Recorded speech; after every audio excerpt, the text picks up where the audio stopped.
Bismillahirrahmanirrahim. Assalamualaikum warahmatullahi wabarakatuh. Alhamdulillah. Alhamdulillah rabbil alamin. Wassalatu wassalamu ala Rasulillah sallallahu alaihi wasallam wa ala alihi washabbihi wa man tabi'ahum ila yaumil qiyamah, amma ba'd. Qala Allah ta'ala fi kitabil karim, a'udzu billahi minasyaitonir rajim. Ya ayyuhalladzina amanu kutiba 'alaikumus shiyam kama kutiba 'alal ladzina min qablikum la'allakum tattaqun. Sekalian, kita bertemu kembali insyaallah dalam kondisi kita sehat walafiat. Nah, inilah kita optimalkan kembali kesehatan kita, nikmat kita yang diberikan Allah Subhanahu wa taala untuk kebaikan-kebaikan dalam kehidupan kita yang fana ini. Teman sekalian, inti ketakwaan kita dalam Ramadan kita, puasa kita, artinya apa? Kita selalu mengikuti apa yang diperintahkan Allah Subhanahu wa taala, khusus kaitan dengan puasa ini. Dan sekalian, kemarin kita sudah membahas kaitan dengan apa sih yang bisa, yang boleh kita lakukan pada waktu kita puasa. Iya kan? Masih ingat bagaimana kita boleh mandi, ya? Boleh ngebiur semuanya, ya. Kemudian juga kita boleh, ya, pada waktu kita junub pada waktu subuhnya gitu. Nah, sekalian, selanjutnya boleh nggak kita hijamah, bekam? Ya sekalian, Allah Subhanahu wa taala, salah jumhur ulama mengatakan boleh. Tapi memang ada hadis yang mengatakan aftaru al-hajim wal mahjum. Rawi Imam Bukhari juga dan imam yang lainnya. Jadi buka puasa bisa membatalkan puasa al-hajim wal mahjum, orang yang membekam dan orang yang dibekam. Ya, ini yang dipegang oleh al-Imam al-Imam Ahmad bin Hanbal. Beliau mengatakan batal ketika orang yang membekam. Tapi Rasulullah SAW juga dalam hadis yang lainnya melakukan itu. Ani bin Abbas radhiyallahu anhu, anna Nabiy sallallahu alaihi wasallam ihtajama wa huwa sha'im. Rasulullah, ya, melakukan ihtijam, artinya apa? Bekam pada saat Rasulullah sallallahu alaihi wasallam sedang puasa. Rawah al-Imam Bukhari juga. Dan ini yang dipakai jumhur ulama. Boleh kita bekam. Jelaskan, tapi kalau kita melihat bagaimana hadis yang mengatakan aftar al-hajim, yang membekam saja batal gitu. Padahal yang membatalkan puasa kan kalau ada sesuatu yang masuk dalam tubuh kita. Ya kan? Kalau kita logikanya orang yang membekam dan yang dibekam itu kan nggak masuk, bahkan ada sesuatu yang keluar gitu. Ada sebuah hadis, ya, yang diriwayatkan oleh beberapa al-imam, yaitu Abu Ya'la, ya, dari Ummul Mukminin juga radhiyallahu anha, Ummul Mukminin Aisyah, innal iftar lima dakhal walaysa mimma kharaj. Ketika iftar itu atau membatalkan puasa itu dari apa? Sesuatu yang masuk, ya. Walaysa mimma kharaja, bukan sesuatu yang keluar. Ya, kalau bekam kan kita mengeluarkan darah. Soalnya memang kita langsung sakit dan sebagainya, itu beda lagi kan, gitu kan. Maka pendapat jumhur mengatakan boleh kita berbekam, ya, pada waktu kita puasa. Hadis tadi, ya, rawi al-Imam Bukhari dari sahabat Ibnu Abbas radhiyallahu anhuma menceritakan bahwa Rasulullah sallallahu alaihi wasallam ihtajama wa huwa sha'iman. Allah Subhanahu wa taala. Kemudian yang kedua, boleh enggak kita pakai sifat, ya, sifat atau celak gitu. Enggak ada masalah. Ya. Kecuali pendapatnya madhab al-Malikiyah dan juga madhab Al-Hanabilah. Kalau merasa sesuatu di tenggorokannya, apakah memang manfaat, ya, mata kita ini jalan sesuatu yang bisa masuk ke tenggorokan kita sampai mungkin ke perut kita. Tapi Al-Hanafiyah, Asy-Syafi'iyah mengatakan enggak ada masalah. Enggak apa-apa, ikhtihal. Lakukan kasih sifat atau mungkin celak itu. Dan kenapa? Rasulullah pernah melakukan itu. Jangan mungkin Jamaah yang dimuliakan Allah Subhanahu wa taala. Rasulullah iktahala. Rasulullah sallallahu alaihi wasallam huwa shaimun. Beliau pada waktu itu puasa. Artinya apa? Enggak ada masalah. Kita melakukan iktihal. Ya. Ini ada hadis yang memberikan gambaran, termasuk sahabat Anas bin Malik juga mengatakan annahu kana yaktahilu wa huwa shaimun juga. Dan juga pendapat ini tadi sudah saya katakan Al-Hanafiyah dan juga Asy-Syafi'iyah, dan juga ada Imam Atha, ada Al-Imam Al-Hasan, ada Al-Imam Al-Nakhai, Al-Auza'i, dan juga beberapa imam yang lainnya, Abu Thawr, ya. Abu Hanifah tadi juga sudah saya sebutkan, dan juga di sahabat ada sahabat Ibnu Umar, ya. Ada sahabat Ibnu Abi Aufa, dan juga ada sahabat Anas bin Malik tadi. Jadi boleh kita pakai apa itu yang membolehkan. Kalau kita mengatakan, oh saya mengikuti pendapatnya Al-Malikiyah dan Al-Hanabila, monggo, nggak ada masalah. Ada dua pendapat di sini. Jangan dengan Allah Subhanahu wa taala. Kemudian yang selanjutnya, boleh nggak kita mencium?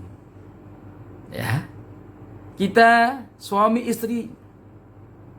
Ini khususnya yang halal ya. Bukan, oh kalau gitu boleh Ustaz mencium. Ya mencium pada siapa? Kalau sesuatu kepada orang-orang wanita ajnabiyah atau rajulun ajnabi yang lain, ajnabi itu orang lain, itu haram, meskipun tidak membatalkan tapi haram itu. Hati-hati ya, hati-hati ya. Ya. Jangan dengan Allah Subhanahu wa taala boleh. Kenapa? Meskipun nanti ada pendapat para madhab beda. Rasulullah sallallahu alaihi wasallam melakukan hal itu. Hadis riwayat Imam Muslim. Dari Ummul Mukminin Aisyah radhiyallahu anha. An Aisyah radhiyallahu anha, anna Nabiy sallallahu alaihi wasallam kana yuqabbilu wa huwa shaim. Kana yuqabbil wa huwa shaimun. Jemaah sekalian, Rasulullah pada waktu puasa yuqabbil, mencium istrinya. Dan ini juga banyak juga riwayat itu ya. Sama juga. Bahkan ada tambahan ya, sama riwayat Imam Muslim juga. An Aisyah radhiyallahu anha qalat kana an-nabiy sallallahu alaihi wasallam yuqabbilu wa huwa shaimun wa yubashiru wa huwa shaimun. Akan tetapi Ummul Mukminin mengatakan walakinnahu amlakukum liirbihi. Akan tetapi Rasulullah itu lebih kuat menahan nafsunya. Kenapa? Ini dikhawatirkan bisa bablas ya kalau kita tidak hati-hati. Jangan sekalian dengan Allah Subhanahu wa taala. Meskipun ini diperbolehkan. Kenapa? Rasulullah yuqabbil wa huwa shaimun wa yubashir, bercumbu ya, wa huwa shaimun. Jangan sekalian dengan Allah Subhanahu wa taala. Ulama-ulama mengatakan baik itu ya yang dicium adalah bibirnya boleh, pipinya, semuanya boleh. Enggak diharamkan. Hanya saja ya, nanti pendapat ulama-ulama kita ada yang memakruhkan ya. Jangan mungkin Allah Subhanahu wa taala. Al-Hanafiyah wa Syafi'iyah beliau mengatakan makruh. Ada yang dimakruhkan.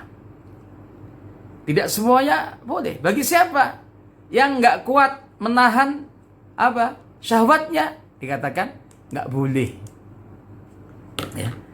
Hanafiyah, Syafi'iyah. Kalau ada orang yang enggak kuat, mungkin orang tua yang enggak kuat, tua tapi masih kuat ya, syahwatnya. Anak muda yang juga tentunya anak muda lebih kuat gitu. Itu makruh. Watarkuha aula. Meninggalkan mencium istrinya atau suaminya itu lebih baik. Intinya apa? Yang makruh ketika ada syahwat yang tumbuh. Ada mungkin anak muda yang dhaif, lemah, atau mungkin syekh yang memang juga lemah, enggak ada masalah. Nah, ini jemaah mungkin Allah Subhanahu wa taala. Kenapa? Kehati-hatian, ya. Nah, ini ada hadis yang lainnya. Ini ceritanya sahabat Umar bin Khattab. Jemaah mungkin Allah Subhanahu wa taala. sahabat Umar tiba-tiba datang kepada Rasulullah Shallallahu Alaihi Wasallam pada suatu hari. Dia mengatakan, "Hashashtu yauman faqabbaltu wa ana shaimun."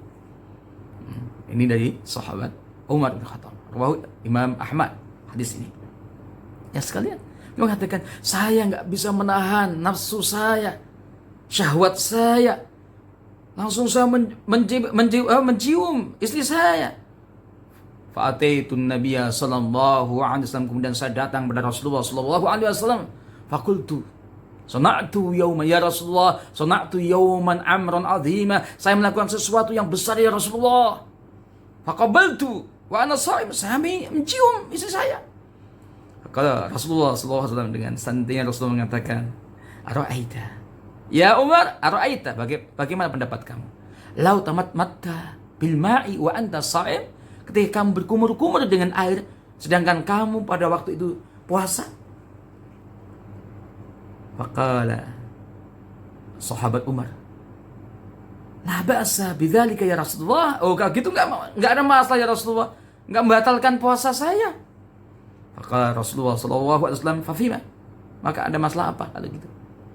Ini jawaban yang luar biasa menjelaskan bahwa boleh kita masih berjumbu dengan suami kita, dengan istri kita. Kita mencium suami kita, istri kita, itu enggak ada masalah.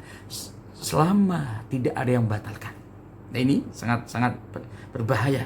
Tapi ketika tiba-tiba kita akhirnya ada sesuatu yang keluar, nah, nanti insya Allah kita teruskan ya. Ketika spermanya keluar atau madhinya ya. Misalkan ada madhi, wadi ya. Nah, ada kan wadi, al-madhi, al-mani. Ada 3 hal yang perlu kita pahami. Tapi intinya ketika kita berpuasa boleh kita berjumbu dengan suami istri, boleh melakukan jumbuan, tapi dengan syarat tadi tidak ada sesuatu yang membatalkan. Mungkin itu yang bisa saya sampaikan. Semoga ada manfaatnya untuk kita semuanya. Dalam Ramadan kita ini harus kita pahami dengan baik, sehingga puasa kita sesuatu yang imanan wa ihtisaban, dan juga ada ghufra lahum ma taqaddama min dhanbih. Ini yang kita inginkan semuanya. Demikian, wallahu minkum wabillahi taufiq wal hidayah. Assalamualaikum warahmatullahi wabarakatuh.